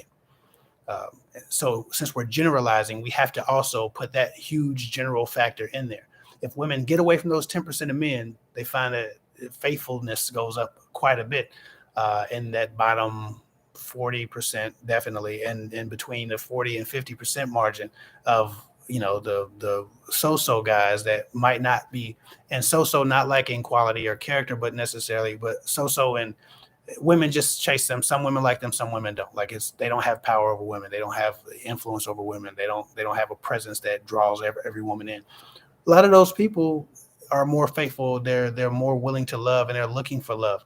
People who have been throwing ass and titties their whole life are just not looking for love. And so women need to start looking at who they're chasing as well as what they're choosing. But it's not women's fault completely, obviously. It's just that's the part that you have power over. And a lot of times people think and they assume that I'm just blaming women and telling women everything is their fault. No, I'm telling you that you have the power to change the life experience that you have as an individual. If I was coaching guys, and when I coach guys, because guys I contact me too, I do have male clients and I do have couples clients. I always remind people of their personal responsibility to exercise the dominion they have in their lives. So it's not about me blaming women. It's about me reminding you of the dominion, the power, right? And the choice that you have to choose and accept and be different, right? It has nothing to do with blaming women. It has everything to do with restoring and empowering them to make the types of decisions that gets them to the results that they want. Even so, I don't know, 40% of men maybe are absolutely faithful. 10% don't believe in faithful. And the other 40% will try hard, but if some ass is thrown at them, they're probably going to take it. It takes a very special, unique individual. Maybe 25% of men can withstand temptation and be 100% completely faithful to their women. We're very, very sexual beings. But most men aren't looking for it. And I think that has to be the start. Are you looking for ass? Are you going to give a valiant effort to resist it if it comes to you? Let's start there. Maybe that's the bottom 30% of men, but they exist. They exist in the same numbers as the guys that women are chasing who say they don't want anything. So, I guess it's arguable, but I know faithful men do exist. Uh, they absolutely exist. Mm, Let me hold on. I gotta delete this comment. Please don't be promoting other people's channels in this live. We especially if these people are sexist. I know you like some of them people that talk crazy. That's cool, but we don't promote them over here. Because I have a lot of clients who are very broken, and then I have to help do repair work for these women when they follow the crazy, stupid ass advice that some of these other creators are putting out because they, are supposed to be keeping it real with people. You can keep it real. I ain't lying to y'all. None of my videos, 400 videos, ain't nothing I said bullshit. I can stand behind all of it, and I argue with whoever want to argue about it. And if y'all get in my comment section talking shit, y'all see that I'm with the smoke. I got all of that, but I'm doing way too much recovery help, trying to figure out how to help piece these people back together after supposedly being kept it real with by some of these other guys who really don't care about women and might not even like women, and definitely don't have a woman, trying to teach women how to be a more subservient and a submissive victim to a narcissistic abusive relationship. So fuck all of that. We not promoting none of them over here. They getting enough money that they don't need promotion on my channel. You want to promote something that's gonna help somebody? Promote this. Send this shit to Baller Alert, Shade Room, all of that shit. We ain't doing that. Somebody says I have a. Oh, okay. So you trolling? Get your bitch ass up out of here. I don't normally see the BS comments, but I just seen that one. Yeah, fuck them. We gonna show that love and respect to you. Y'all know I like saying that. Anyway, what is your take on a man with many female friends? When you ask about them, he gets mad, and eventually the relationship, he's saying you're too jealous. Stop trying to listen, uh, and respect to you. But if a guy has a lot of female friends, that's not the guy for you. If you're not the type of woman who wants to share, right? Because it doesn't have anything to do with that man. He could be legitimately a good guy, but if he has a lot of female friends, how does he nurture those relationships while growing yours? Because female friends have female needs, even in relationships. I've not met very many females that were not gay and liked girls too, that also knew how to step back when another feminine energy was entering a man's life. They find themselves competing with the girlfriend, even though they're not supposed to be playing that position a lot of times. Obviously, there are some women who do it very well and who keep the relationship appropriate as hell, and even try to form a relationship with the girlfriend or wife so she understands exactly what's going on. But a lot of females aren't going to do that. And when you say a man has a lot of female friends, that tells me that there are multiple bodies, and I cannot expect the best personality types and the best intentions of multiple women around one man, because some of them are around him because they're looking for an opportunity and waiting for an opportunity. So when you tell me a man has a lot of female friends, that's a red flag. You say he has a female friend, we can discuss that. Maybe even two. But when you say a lot, that just tells me he's keeping female company, and I can't blame him. I used to keep a lot of female company too when I didn't have a relationship, because females are pretty and shit might go down. It's a good trade off, but it's not a thing that's appropriate. And if a man's not cutting those relationships off and only keeping the ones that are like his real sister, or whatever bullshit he might reason with, if he's not holding on to the one that's his actual friend, and he's just holding on to all of his female acquaintances, you got a problem on your hands. Of course, men and women can be friends without screwing or wanting to, but you're not going to see that multiple times with the same guy. Not multiple women that don't want anything more. That's ridiculous.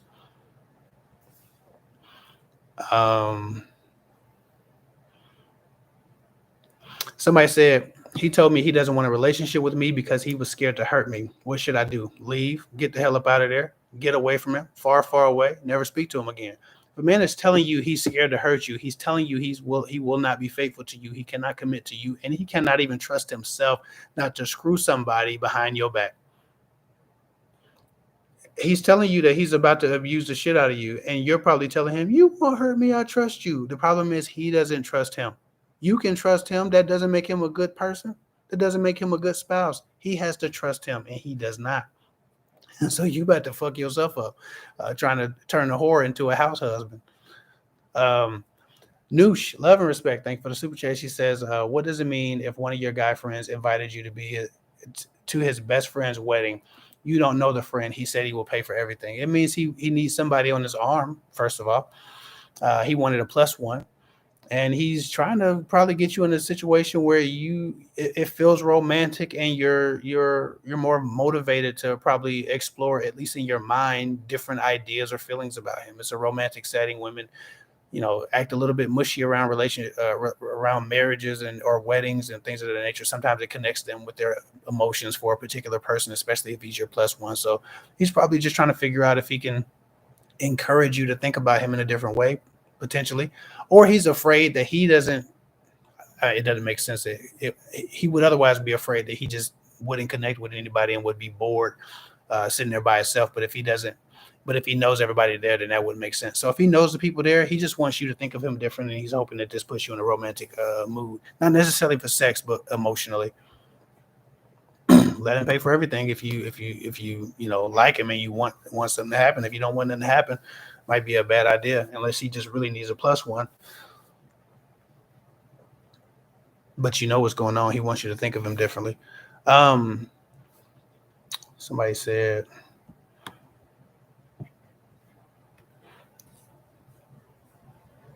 what does it mean when a man has relationship anxiety from being cheated on in a past relationship? Well, it means he probably won't give you a relationship if he's not over it, but he'll still screw the hell out of you. So if you want him to get over that anxiety, don't give him none, and he'll find a way. If he wants it from you and you specifically, he'll find a way. If he doesn't want it from you specifically, then he'll just go get it somewhere else. So if you special, you'll know, because he'll put that damn anxiety garbage down, and he'll learn to deal with it during your relationship, and do his best to work through it, get the help he needs, or give love a shot. If he doesn't do that with you, then it's because you're not special enough anyway, and you wasn't going to get very far with him anyway. Yep. Our Bida Young says a lot of us females F ourselves up thinking we can save a man. Yep. You can't do that. If a guy don't have the willingness or the need or the want for love like you do, then what's the point? You can't give it to him. Somebody said, do I do one-on-one coaching? Yes, you can get one-on-one coaching at girltalkwithguys.com. You can get long-term one-on-one coaching at girltalkwithguys.com too. I have a 3-month program. So if you're currently dating or currently in a relationship that needs repair, or you're currently just trying to learn everything that you need to know about trying to figure out how to get a better result in dating, if you need to be coached through a situationship at the moment, or you're working on a relationship, or you're important to somebody and you're trying to figure out how to not mess it up, whatever your needs are, if you need coaching for the next 3 months instead of just a one-on-one call, you can also get that at girltalkwithguys.com. So yes, I do one-on-one coaching. I do video calls, phone calls, 30 minutes, 1 hour. People buy multiple hours sometimes. People do packages. People do the 3-month program. The 3-month program is unlimited, meaning you can text me anytime, day or night. As soon as I'm available, I'll respond to your text. You also get 6 calls during that 3-month period, so you can use them as needed or get on a schedule. It just gives you the flexibility to have me in your back pocket, on your phone, and really be able to get the help you need from me directly without trying to figure out how to watch a video and apply it to your specific situation. A lot of people need one-on-one coaching, and they need a long-term. They need real access to me or access to a coach, period, so they can work through issues in real time instead of trying to guess or Google themselves out of a situation. So yes, if you need one-on-one coaching, the 3-month program is definitely going to be something that's helpful to people who want to really make a change in the way they're moving and operating dating. So that can be found at girltalkwithguys.com. What was I about to say about that? I'll probably make an announcement or drop a link here pretty soon about it. I'm taking on new clients right now, so if you're interested in that, it's not cheap, but I'm not taking any more calls. I used to take discovery calls, but it turns into a lot of calls for and a lot of wasted time, a lot of free advice, because I can't tell nobody no if I'm on the phone with them. So I'm too nice of a person to be taking calls. It turns into a long ass call and a free coaching call. So I can't do that because that's my family's time. But if you're looking into coaching, girltalkwithguys.com. If for whatever reason you don't find the coaching structure that you need, you can email me or DM me on Instagram and put coaching as the first word and let me know what type of coaching program. I might be able to make a makeshift coaching program for you. So I am flexible, but those are the coaching programs I do have. Let me see. Somebody says, question, super chat, $5, Michelle M. Love and respect. Thank you so much for the super chat. Somebody said, what does it mean when a guy lies to his friends and family that we are a couple if this guy and I never dated? It means he cares too much about what his family thinks. It means that they've probably written him about not having a relationship. And it means that he's not necessarily happy with where he is in a relationship or where he is in the eyes of his family. So he's having not necessarily an identity crisis, but he's definitely struggling with how he's perceived or how he perceives himself. People don't lie on themselves unless they're trying to make an impression on other people on how they're viewed. And so it just tells me that he's either not mature or his self-esteem and confidence isn't where it should be with his relationships with his family, to whomever he's lying to. And it tells me he's probably the runt of the litter because no leader is going to be lying about where he stands with anybody. That doesn't make any sense. Oh, good question. So I will be doing another channel. We are closing on our house in a couple of months. They got the drywall up. They're doing the stone and the brick outside. My house is almost done. A lot of y'all understand that I'm doing car videos and I'm in random weird ass places and hotels doing videos because we are in a temporary apartment waiting to get this house built. We sold our other house where I had my YouTube studio, right? So I don't have a recording space, which is another reason why I don't record as much, but I'm about to start just recording here. This is our living room or family. This is a part of our apartment. Y'all see the love tree? My wife is super festive, and she celebrates every holiday. And so Valentine's Day came up, so we have a love tree. Anyway, with that said, I will be starting another channel because I think a lot of bullshit gets shared and a lot of stuff, while it's entertaining to talk about because it's celebrity related, it's gossip related, it's drama related, the conversation, the life lessons and the real meaning behind a lot of these issues gets missed. A lot of times there's a lot of teachable moments missed in this celebrity gossip and this drama news. And so for me, I'd like to talk about a lot of that stuff because I see it like the rest of y'all on my Instagram, on my TV, on my TikTok, all over the place. And I want to have a place I react to it. I might do it on this channel if it pertains to love and relationships, but I'm thinking about making a whole channel where I just react to what's going on in the current events and we talk about and pull the teachable moments out so we can actually be helped by what we experience, not just be entertained and laugh or cry or giggle or blame or hate or love or like for a little bit and then be done with it. I really want to pull the teachable moments from things that happen in media, that happen around us, that happen on social media specifically, and in the celebrity gossip world. Not for the gossip, but for the life lessons, because I have a lot of clients who are encountering the exact same thing that some of these celebrity people are encountering for one reason or another. And so a lot of you know I have a Kev Hick Talks live channel. I think I'm going to turn that channel into Kev Hick Reacts or Kev Hick Talks current events or whatever it is, and I'll do reactions on what's going on. But we're going to have those mature conversations, not shitting on those people, but talking about those situations in life and how we might be able to mitigate and prevent those things from happening to us. Because just because we're not famous doesn't mean we don't experience these things, and that's why we're drawn to it, because we relate to it in some way. Anyway, if you want me to do a reaction channel or you're interested in that type of content, drop a comment below and let me know what types of things that you want me to react to, what type of reaction channel I should have, or what topics you want to hear me talk about now. I might make time to start the reaction channel before I get in my house, but let me know. So if you're interested in reaction channel, let me know it down below, and I'm looking through these comment sections. I'm looking through this comment section after this live is up, and I'll be taking note of those as well.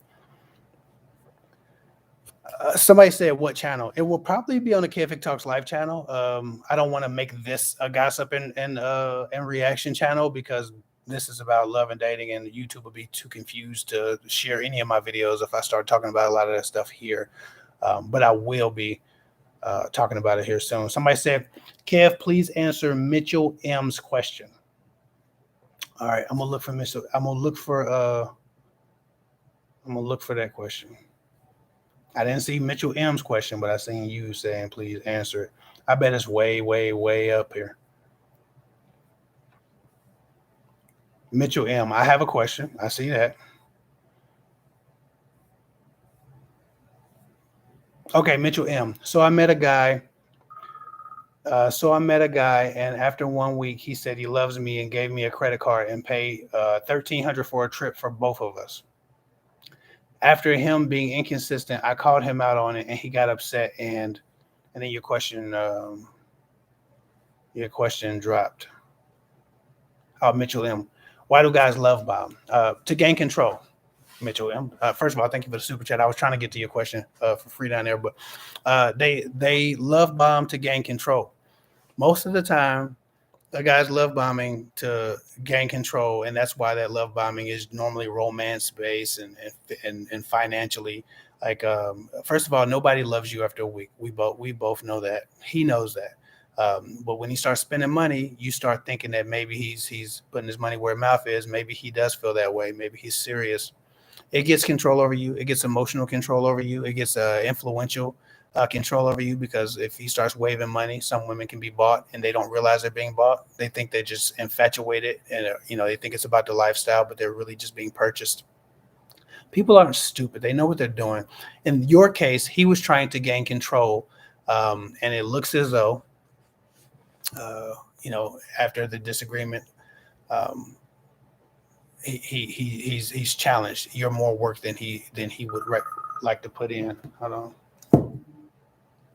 I got that. Nitsa, I'm gonna get with you in a couple of minutes, but I got you. Thank you, bonus video crew.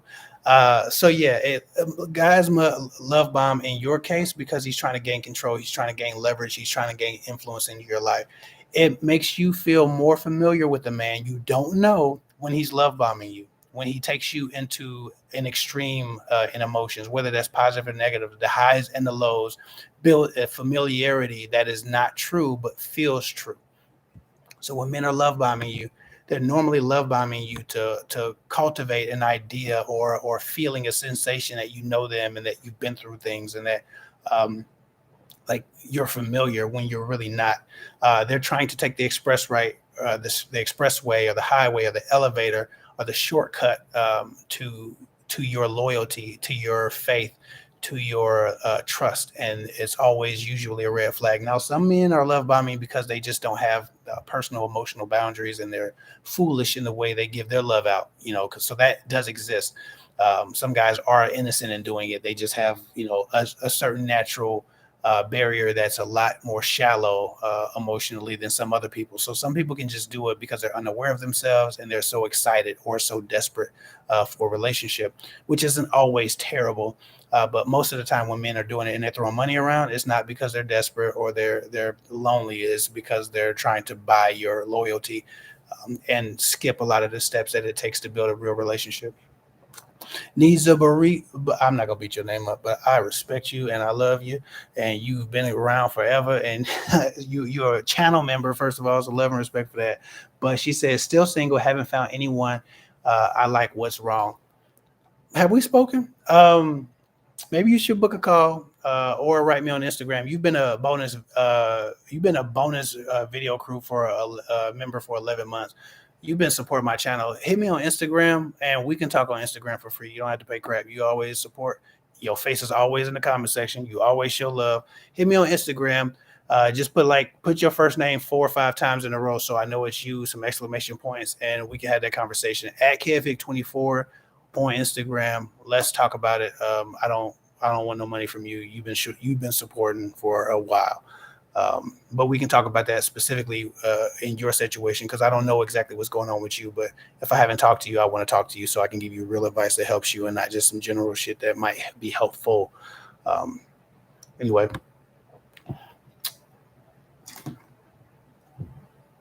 Let me see. I'm going to update these questions. It's going to go to the bottom. Also, still take the survey if you're interested in being a part of the weekly live crew. If you're interested in being a part of the weekly live crew, I'm thinking about doing a subscription-based weekly live crew for a small fee once a week, maybe on Thursdays or Wednesdays or Tuesdays or Fridays. I'll pick a day where the general consensus is everybody's available, and we'll get together and we'll have private live discussions that have a whole lot less people. I would imagine only about 20 or 30 people at the most are willing to pay anything for what they could get for free on YouTube. So these will be much more intimate discussions and much more one-on-one like, just because there'll be so much less competition. Right now, there's 336 people watching this. So the like button does not work. I don't know why people always say hit the like button when you come into my live, but for people who really want a more personal experience and want to meet more frequently, but don't have the money to get a one-on-one consultation, that might be something they're interested in. So if you're interested in being a part of the live crew, please put your email in the comment section or DM me at kevhick24 on Instagram, just your email address, and I'll take that as a sign that you want to be a part of the live crew or the whatever the hell we call it. And you subscribe, and when I get the information or when I finish developing the avenues for it, I'll email you so you can join. Somebody says, if you notice you and your partner are not sexually compatible, will the relationship work? I guess it depends on man, sexual compatibility is such a big one. And that becomes a very ugly conversation quick. Sexual compatibility is an ugly conversation because most of the time we only have half of the conversation. Most of the time when sexual compatibility is brought up, the assumption is or the immediate premise of that conversation is a man's size. But women have a great deal of challenges in that department as well that no one ever talks about. And I think it's probably a positive because men cannot be trusted to have these types of discussions. We've seen what they've done with other discussions and misleading women and shitting on them when possible. So I'm not even going to get into what could be wrong with a woman or how a woman could feel incompatible to a man. But what I will say is if you love somebody, you will learn how to make love to them. And it's not always, when people tell me sexual compatibility is an issue, Sometimes it's an issue for good reason, like you have different sex drives, you have different desire rates, like and desire levels. That's a big issue. But if the issue is physical or the issue is skill based, that's just two people not knowing how to communicate their needs and what they want. That's just two people unwilling to learn or be corrected. That's just two people too nervous and too inhibited sexually to fully explore each other with the freedom that it would take and the vulnerability that would take to learn how to really please each other. So sometimes you're incompatible with somebody sexually, but sometimes you're just emotionally and sexually immature, and you don't know how to tell somebody what you want, and you don't know how to teach them. Right. So there's a lot there, and it's not necessarily you. I'm not assuming you, Vicky. It could be your partner or the man or the woman. But outside of desire, and people have low sex drives with a high sex. Outside of that, there's a lot of things that you can do to be compatible and be successful at pleasing each other. Your favorite thing might not be the thing that they're competent at or good at, but they can learn. Your favorite thing might not be the thing that they're physically capable of, but there are other ways and other avenues to reaching a euphoric and pleasurable experience. So sexual compatibility is something we throw around a lot, and it's a cheapened conversation because people aren't really incompatible as much as they're just unwilling to learn and grow with each other. Everybody wants it right now. Everybody wants the best right now. And some of us just don't even know what we want. We don't know our bodies enough to know what we want. We don't know, what we really want emotionally from sex. We don't know what we really want spiritually from sex. Sometimes we having a mechanical experience, but we really on the inside subconsciously want a spiritual experience. Well, there are people who have that spiritual experience every time, but they're looking for a more mechanical experience because they feel inhibited. There are so many different variables to sexual compatibility, so we're not going to get into it. But the relationship can work if two people are willing to grow and work with each other. But it takes vulnerability, and it's scary, and it's emotionally draining sometimes, depending on what the issue is. I hope that helps. Um, Somebody says, Kev, have you dated a stripper? No, that's not my, that on, no, hell no. Love and respect to the strippers. A lot of strippers follow me. Y'all know it's all love, but that's not what that ain't do. I don't do that. I'm good. I'm one of those types of guys that get called. Like I'm not that. I'm not even gonna get into it. No, we not dating no strippers. I'm not doing that. We ain't. That ain't how I move. Love and respect though to the strippers. Love and respect, but no, y'all not my audience. Uh, or wasn't when I was dating. Um, AGW Stewie, love and she says, how do you address celibacy when you start dating? You tell a man up front, man, I don't sleep with strangers. I don't sleep with men who don't love me. I only sleep with a man when I'm ready for him, or when I feel ready. Now, if you're saying you're gonna be celibate to marriage, then you need to get with a like-minded man who is looking for marriage. Because if a man's just looking for a girlfriend or even a situationship, because most men don't even look for girlfriends that are being selected by women now, they're just looking for a situationship. Get a man who's looking for the type of relationship structure that is your end goal, and that's when at that point you have a bargaining chip. But if you get with a man who doesn't want a girlfriend and you talking about I'm not having sex to marriage, well, bye. That's how he gonna feel, and you want him to go away. You don't want him to manipulate you out your drawers and then go away. You want him to go away immediately. So don't worry so much about how to address it. Just make sure the person you're addressing it with should even be in front of you. Should even is of a like mind and is a safe person to even be around and be sharing energy with. The who is much more important than the when or the how. And so just make sure again it's a man of like mind and like energy, like principles and values. Um, why are friends with benefits at all? I mean, some people have needs.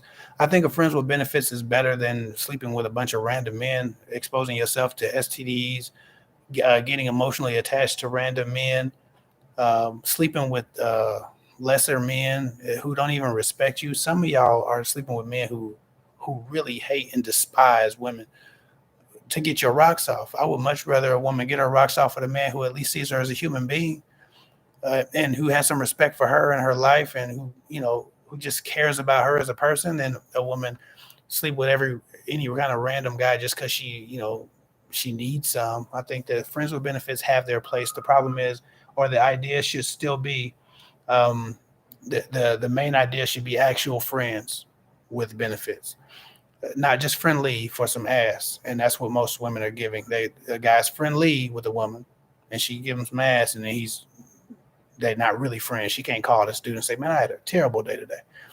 You know what I'm saying? She can't be like, "Man, my tire is flat. I'm stranded. Come pick me up." Like she can't. He's not actually a friend. He's just some guy hitting it and doesn't want to be bothered otherwise. So friends with benefits is good if you're actually friends and you're just trying to survive until you can find a real relationship. As long as you have boundaries and you're not emotionally attached and you can cut it off at any time if you're in control of it. You don't want more. You getting what you want and that's all you want. That's all right. I'm not opposed to that. But most people aren't actually friends, and that's why I don't really like the friends with benefits thing. They just say that to have sex, so it sounds more sophisticated. Otherwise, you just say, "Oh yeah, I just screwed that guy. I just screwed that guy. I'm just screwing that girl. I'm just screwing that girl." Friends with benefits makes it feel a lot more adult. um, Somebody said, "Hi, so good to see you live. I appreciate that. Thank you for coming. Thank you for spending time with me." Um, Let me see. Let me see. You know what? While I got y'all here, I need a share crew. I need people who are willing to share my videos with very specific platforms, clips of my videos with very specific platforms when you think I've said something that needs to be shared. A lot of times I'm on Instagram, I'm on TikTok, I'm on Facebook, and some shit gets shared and it's really toxic and actually detrimental to the community of dating as a whole, but even worse to the black community. And it's somebody because they have a platform or some followers, they're sharing their bullshit, and we don't get nearly enough of these positive creators, not just me, but a lot of these positive creators that have wisdom and knowledge and intelligence and a good intention and are sharing from their spirits and sharing from their hearts and with the heart that wants to really help. We're not getting those, like those people aren't having viral moments at all. And so our feeds are inundated with people who are trying to impress us with their intellects, or their attitudes or their boldness or their audacity, but they're not actually trying to help. And that's becoming a huge, huge, huge problem. And so I need a share crew. If you want to be a part of my share crew, get me on Instagram, DM me on Instagram, kevhick24, and put in the first couple of words, share crew, share crew, share crew. I need a crew of people, hopefully like 100 people who are willing to share a clip with certain media outlets whenever I say something that you think is positive or impactful or helpful. And that way, hopefully, one day we can start making the right type of content viral, at least next to the shitty shit that gets viral. Not necessarily for popularity, but just to be a counterbalance to some of the dumb shit that women are being told about themselves and young men are being taught to do to women and being taught about themselves, about their masculinity and their alpha and all this dumb shit that people are listening to. So if you want to be a part of my share crew, let me know. I would be very honored to have anybody who wants to share my videos with certain media outlets, Baller Alert, Shade Room, Spiritual Word, whichever other media outlets that you can find that share that shit all the time, and it's usually garbage. Share my shit with them. That's the point. So if you want to be a part of the share crew, and I'll probably start a unique Instagram page just for us eventually, but let me see how much interest I have in people actually want to share my stuff with these media outlets.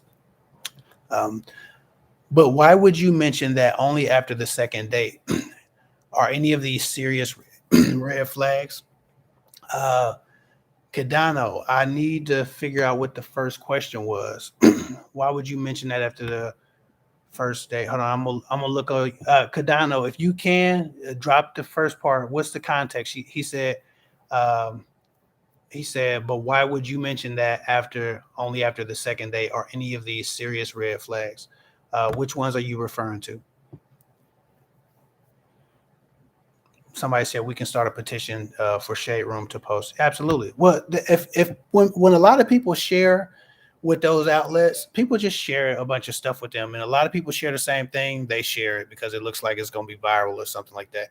Otherwise, they charge people $1,000 to share their stuff. Like, that's how much it costs to get your stuff shared by one of these places, like $1,000 to $2,000. But then they share a bunch of that dumb shit for free because it's viral and it gets clicks because it's provocative. And so, we got to start helping each other by sharing the right things. We have to start caring about the community. by at least feeding ourselves as much positive as negative. And Cardano, I'm still waiting for context because I want to answer your question. I don't want to assume the wrong context though. So Cardano says, but why would you mention only after the second date? Are any of these serious red flags? I'm assuming he's talking about like celibacy or things of that nature. I think that you can have an appropriate conversation even before a date that lets a person know that you're being celibate or even that you're a virgin. I'm not opposed to that. I'm opposed to trying to make the wrong person the right person to share that with. Um, it's a I don't know what again I don't know what the context he's talking about are any of these red flags. Um, they probably shortened your question because of the emojis. The emojis take up multiple characters instead of just one character. But I want to get to the rest of his question because it looks like a good question. I just don't want to assume the context of the question. Um, but to your point, oh, I see you in there somewhere. Okay. He then asked after the date. Okay, Cardano's a young lady, maybe. He then asked after the date, if we get serious down the road, would you be open to moving in with a partner? He owns multiple properties in LA, and best believe I would. I'm tired of paying, but why would you mention that only after the second date? So a lot of your question is parted. I mentioned seeing the actress Zendaya in the past. He kept fawning over how hot she is. She is indeed, but who says that when they're on a date? Oh, okay. So I got the Cardano. I get your context now. Um, a person a person feels different about sharing celebrity crushes because they don't feel real. If he said, "Hey, your cousin is really hot," and swooned over your cousin, or swooned over your friend, or swooned over the girl that was across the bar, that's different. That's realistic. It feels offensive and offensive. Well, I guess they will both be offensive, but it feels like an attack, right? It feels like inappropriate. But if a person is talking about a celebrity, in our minds, we feel like it's probably okay because they're less realistic than other people. Like even me, I can say Angela Bassett is fine, and my wife would be like, she is fine. Or she's not gonna be like, who what you say about another woman? Now if I said the girl down the street was fine, she like, excuse you. All right, so there's a difference. Like these people feel larger than life sometimes, and so we tell ourselves that it's a way that we get to express our honesty without kind of instilling fear in our partners that this is really going to happen, right? And sometimes people need to be they need to be expressive about what they think and what they feel. Sometimes a man is just testing your ability to be his friend in a situation, and sometimes as a friend, you kind of recognize these things, especially about celebrities. For some people, it's just not that serious, and so it could be if he was talking about women who he had access to, and if he has access to Zendaya and express that because he's a hot real estate agent, then that would be problematic. But otherwise, I don't think it's a red flag because a man says he has a celebrity crush on somebody. Oh, Bernice Burgos. Yes. Nay, nay. I'm sorry. Peanut Butter Coalition. Bernice Burgos. Again, if your man has a problem, if your man has a thing about Bernice Burgos, I'm not opposed to the young lady myself. Uh, I've never mentioned her. She's not my crush, but she's nice.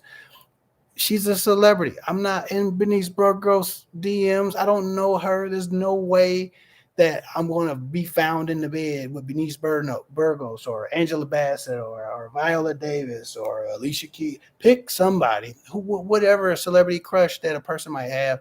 Most of the time, there's no access, so there's less jealousy. So I feel like the gentleman was just kind of poking at you and just trying to see if you was willing to take that without taking it personally. Um, she said, I don't think it's a red flag Cardano. I don't think it's a red flag that he asked you if you were willing to move in with a partner. That's something that people need to know. That's a valid question. I don't really think from the two questions I've read that you've gotten any red flags unless there was a context in which he knew Zendaya or somebody he was talking about was fine. but just trying to have fun with you and talk about his celebrity crushes. I think that's just him trying to have fun. Thank you for the super chat. I don't know what that's, a Nintendo controller or what, but I appreciate you, April. Thank you. Let me see. I got maybe 5 minutes left. It's probably been my fifth. I got 5 minutes left, and I got to get off of here. TV time. I think we're gonna watch a movie or something. Maybe I need a nap, but we're gonna do something. Family time.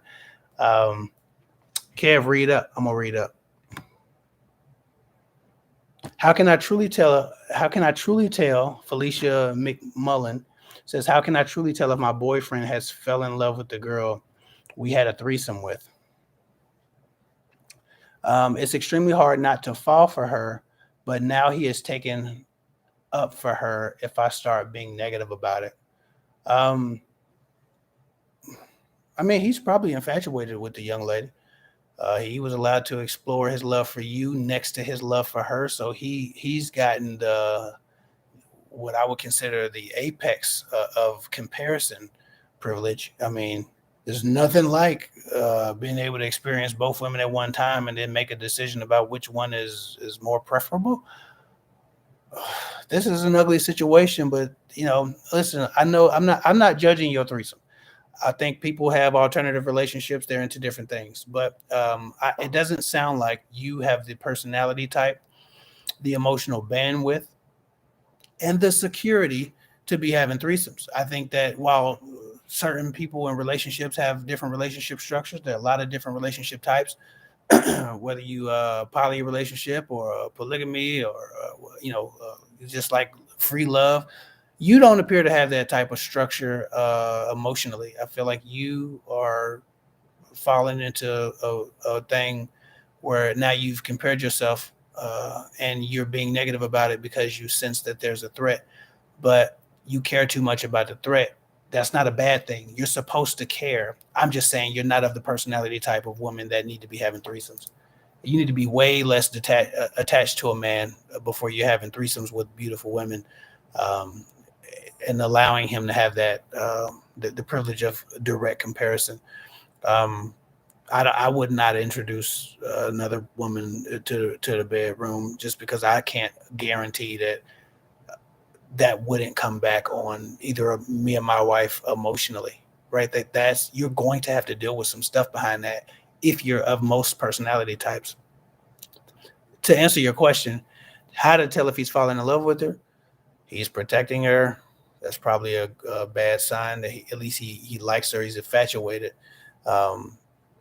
If he won't release the link that he has to her, if there was no link established before the threesome, that's a problem. If the only reason she was the one in the threesome was because he was linked to her in the first place, then his infatuation was already strong.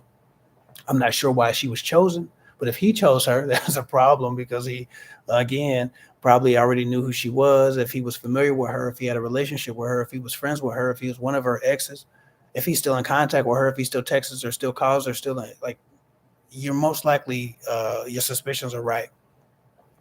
But unless you're the type of woman who's okay with sharing a man emotionally, not just physically, unless you're the type of woman who's into like a polygamous relationship, who can have a sister wife, you don't need to be in a relationship where you're having threesomes because you in the most normal human way have a possessive quality about you that this is your man, he's yours, which most people have. It's not negative, it's natural. But there are women who are special and unique in ways that don't have that quality and like to see their man being loved by other women as deeply as they love. And they want to see their man's needs being met in different ways. And there are some men who have that same thing in polyamorous relationships with women. So those people exist. You just don't appear to be one of them, which is why you're worried about if he loves another woman as well. So you should stop threesomes. But to answer your question, it seems like he at least has some interest if he's arguing with you and being negative instead of trying to nurture you away from the insecurity that's caused you. if he was trying to figure out how to support you through this and help you heal from any hurt that was caused by this experience that was meant to be pleasurable, but now it's brought you some turmoil, then that would indicate that he's more concerned with you. But since he's only trying to defend the act and the woman, maybe he's trying to preserve his right to do it again, or the privilege of doing it again with you and someone else, or her again, or he's trying to protect this woman. He's not tending to you, which puts you in a competitive position against her. And again, if you're not the polygamous type who could have a sister wife and who feels comfortable sharing love, you don't have no business having threesomes. Um, just that's how that goes. But yeah, he probably has some feelings for the young woman. I don't know how bad the feelings are or how strong they are. It might just be infatuation, might be a crush. I don't know if it's love, but he's damn sure feeling something because he's sacrificing your feelings to protect the idea of her. It's not even her. You're not even attacking her. You probably didn't even say anything to her. You said something about her. He's defending her because you're being negative about her. So he has nothing to gain. He only has something to lose, and your security diminishing by him defending her, and yet he's still doing it. So he's protecting something. I hope that helps.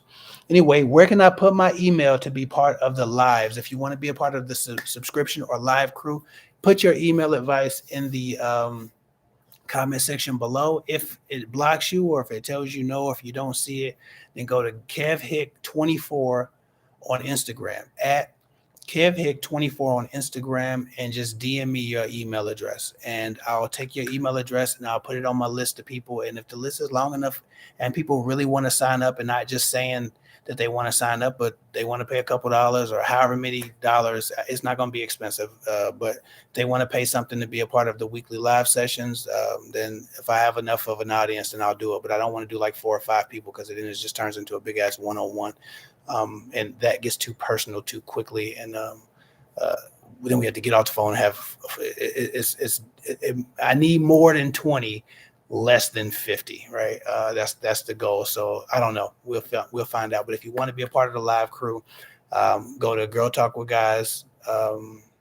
Not girltalkwithguys.com.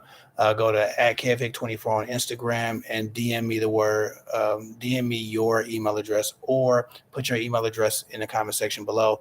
And if YouTube allows you to put your email address in, then I'll save it to my list. And after I compile a list of emails, I'll contact you all and let you know when I determine the pricing and the structure and how we're going to talk to each other. I want it to be a video-based platform, so I might use StreamYard, because you're allowed to talk to the people face to face and have multiple people come up face to face. So it most likely be StreamYard, so we can actually talk face to face and see each other as we speak. You can turn your camera off if you want to, but that's where I'm leaning on doing it. But anyway, I got to get off of here. I think it's movie time, or oh wait, I got one more. Somebody said I don't have Instagram, only Facebook. Okay, well in that case, you go to Kev Hick Talks on Facebook. Kev Hick Talks on Facebook is my Kev Hick Talks Guys with Girls Facebook channel. And you can message me on Kev Hick Talks on Facebook and just give me your email there. Kev Hick Talks on Facebook. You can also just add me as a friend at Kev Hick, KEV space HICK, not Hicks. I don't have no S in my name. Kev Hick on Facebook. And you can message me on Facebook and I'll get it too. And once I get enough emails, I'll make an email list and contact you guys when it's time to sign up. If you're serious about it, then you can sign up. But most of the time people say yes, they raise their hand, they hit the like button, praise hands emojis, and then they don't sign up. So I don't have high hopes, but I'm going to do it anyway because I know a lot of people need it, and it's something that I want to do. So anyway, I hope this helps. I hope I answered your question, AGW Stewie.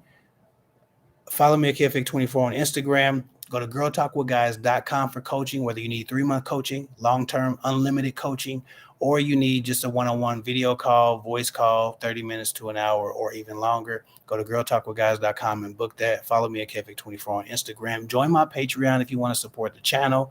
That's www.patreon.com/KevHick. Maybe we don't do the wwws no more. You can just patreon.com/KevHick if you want to support the channel. tomorrow I'll be announcing the winner of the next free phone call, the next free coaching session for my Patreon subscribers. Every month I give away a free coaching session with my to my Patreon followers or to my Patreon subscribers who donate $1 or more a month to my channel through Patreon. So anyway, tomorrow I'll be announcing the winner of that. So if you're one of my Patreons subscribers, look at my community tab tomorrow and check your Patreon email. Anyway, follow me at Kev Hick 24 on Instagram. I think I already said that. Love and respect. I appreciate y'all for showing up. I'm gonna go to sleep after I watch some TV. Y'all do the same. Enjoy yourself. Good night.